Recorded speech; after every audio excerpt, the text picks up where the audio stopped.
Welcome to the Empty Cup.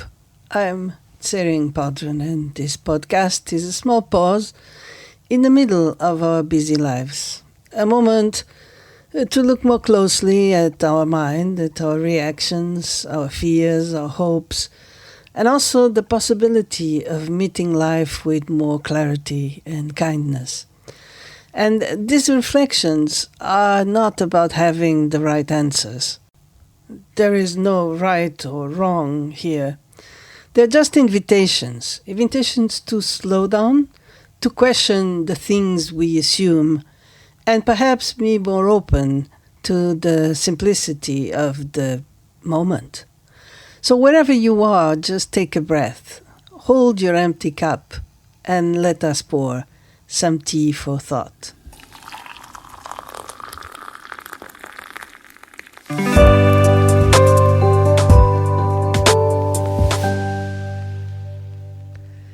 Today, I would like to begin with the question. Can you remember something that happened perhaps recently or perhaps years ago, 10, 20, perhaps even 30 years ago, that you were absolutely certain should never have happened?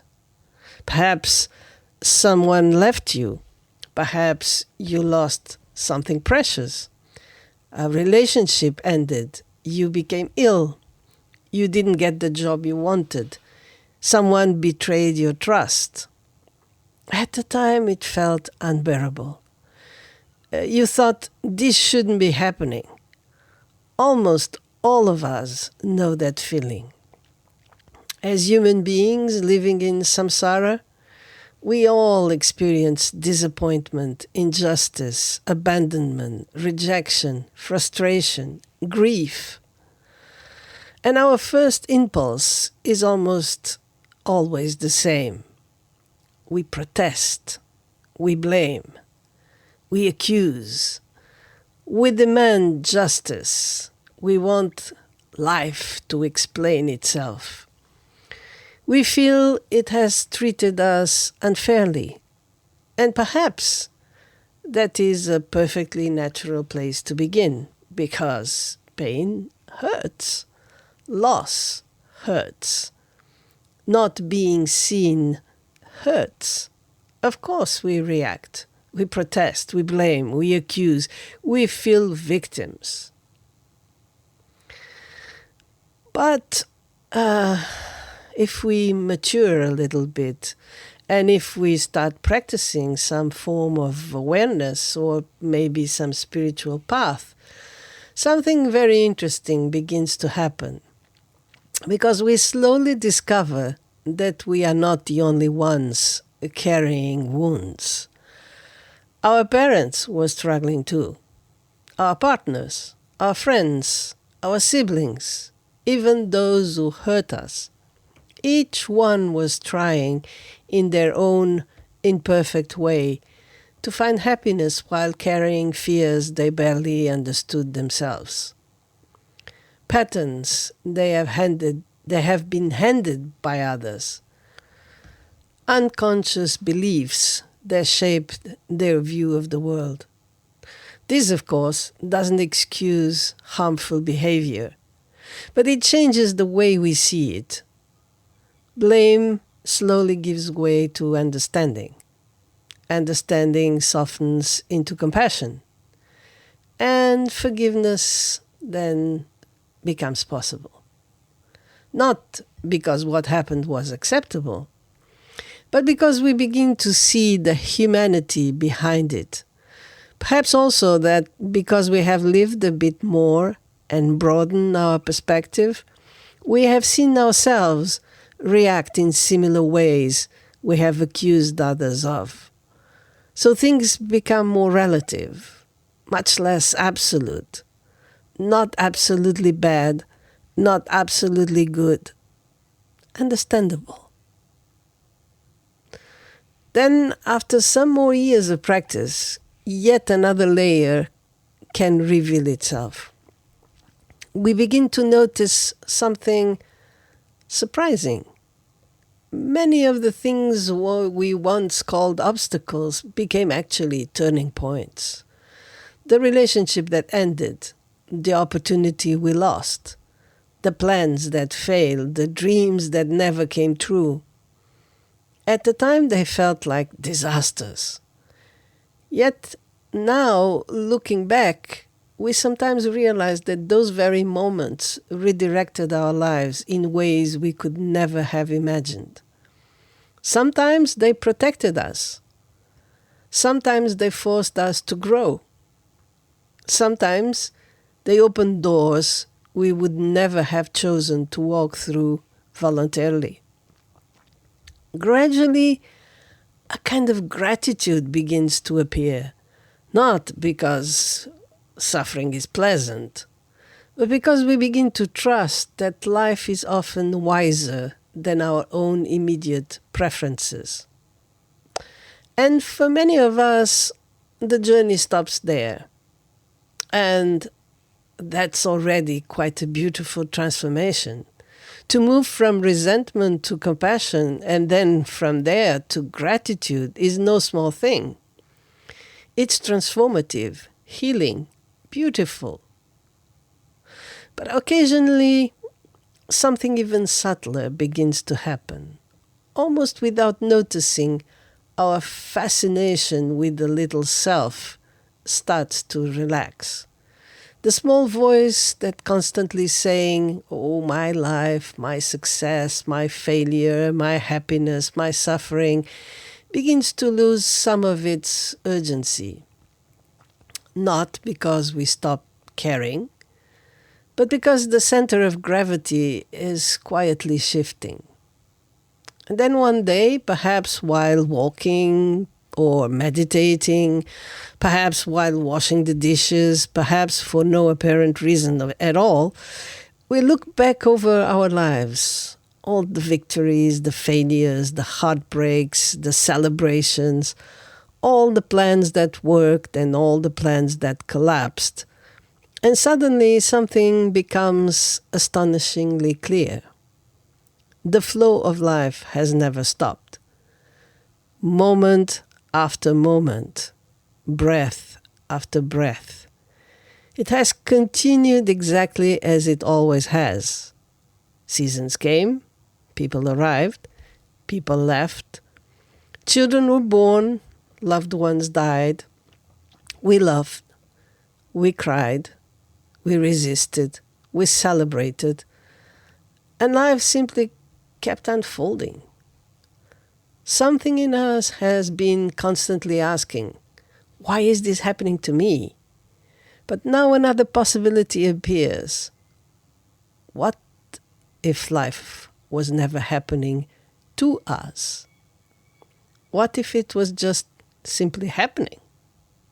Not against us, not in our favor, simply unfolding. And this is a very strange shift, a bit unexpected, almost anticlimactic, because we realize that almost everything we had interpreted was just exactly that, an interpretation. We believed life was rewarding us, then we believed it was punishing us, then we believed it was teaching us lessons. But perhaps life was doing none of those things. Perhaps those meanings were stories we added afterwards. Reality itself remained astonishingly simple. Rain fell, flowers bloomed, people loved, people suffered, children laughed, old people died, stars appeared, morning came. Even our own joys and sorrows rose and dissolved like waves. Reality itself was never arguing with us, only the mind was. And perhaps this is where a profound relaxation becomes possible. Not because everything suddenly makes sense, not because every question has been answered, but because we no longer require life to justify itself before allowing ourselves to love it. This also reminds me of something that occupied me for many years. When I was younger, I was almost obsessed with the meaning of life. I felt there had to be one. I imagined life as a journey towards a destination, as though one day I would finally arrive somewhere and everything would then become clear. And now looking back, I smile a little. Not because the question was unimportant, on the contrary, it was very sincere. But because I was asking the wrong question, I assumed life existed in order to take me somewhere. Now I am no longer so sure.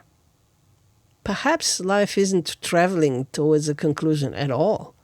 Perhaps it is simply expressing itself, like a river flowing, like the wind moving through the trees, like spring arriving, not trying to become something else, but simply being completely itself. There is an old Zen saying, spring comes and the grass grows by itself. No drama, no explanation, no reward, no punishment, just the effortless unfolding of life. Perhaps awakening is a little like that, not discovering the answer to every question, but gradually losing the need to ask reality why it is the way it is. Because reality has never been anything other than itself. Quietly, innocently, without agenda, without preference, without taking sides. When we begin to glimpse this, something very gentle happens. The heart softens. We stop fighting the current quite so much. We discover that beneath all the stories we have told about our lives, there has always been something untouched, a quiet presence, witnessing. Not detached, not indifferent, but simply open. And from that openness arises the tenderness that no longer depends on circumstances.